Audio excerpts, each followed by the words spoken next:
une école de la musique française.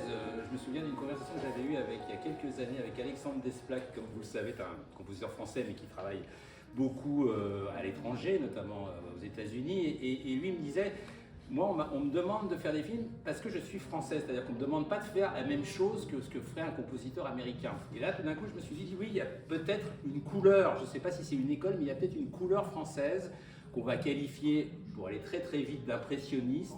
C'est Maurice Jaubert, que moi je qualifierais un peu de père fondateur de la musique de film en France, parce que c'est quand même un peu le premier grand compositeur français qui a travaillé dans les années 30. Il a travaillé avec beaucoup de grands cinéastes de la période, hein. Il a travaillé avec Julien Duvivier, il a travaillé avec Marcel Carné, il a travaillé avec Jean Vigo, il a travaillé avec René Clair, et c'est un peu l'inventeur d'un langage.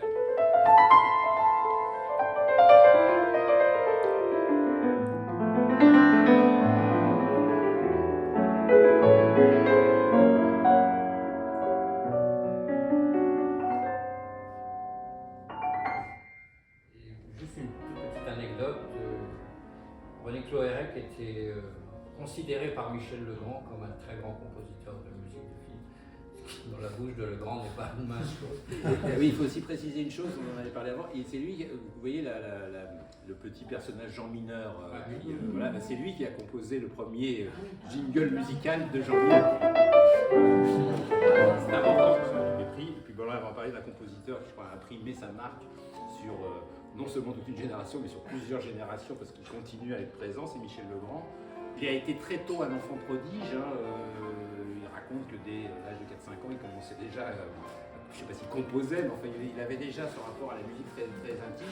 Bon voilà, Michel Legrand, c'est vraiment quelqu'un qui à la fois maîtrisé parfaitement tout le jazz, ça ne vient pas de Nadia Boulanger qui n'aimait pas le jazz, mais...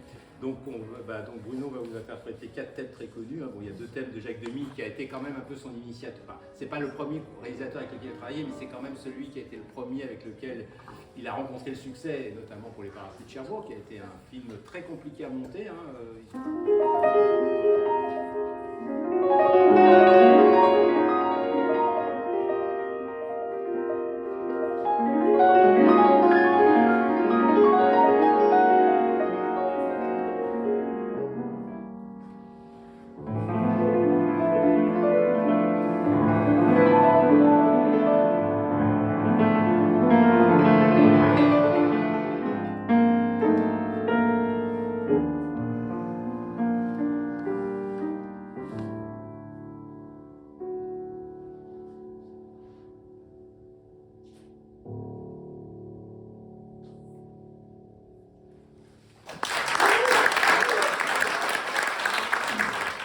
Gérard Calvi maintenant, lui qui est... Alors là c'est un compositeur vraiment peut-être aujourd'hui beaucoup plus inconnu, même s'il a eu son heure de gloire.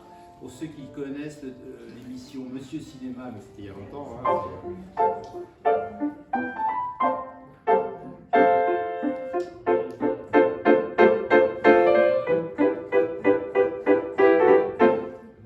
c'était en fait un thème d'un film. 3 dans la salle. Oui, maximum.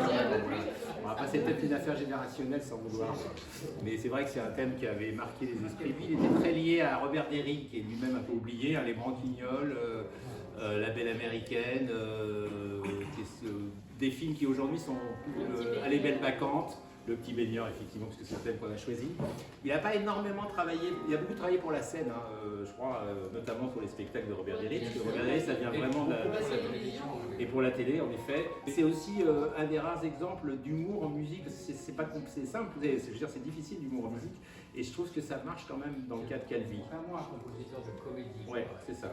Et il n'y en a pas beaucoup, et on sait que c'est un art très difficile de composer pour les comédies, c'est ce que disent les compositeurs. Hein.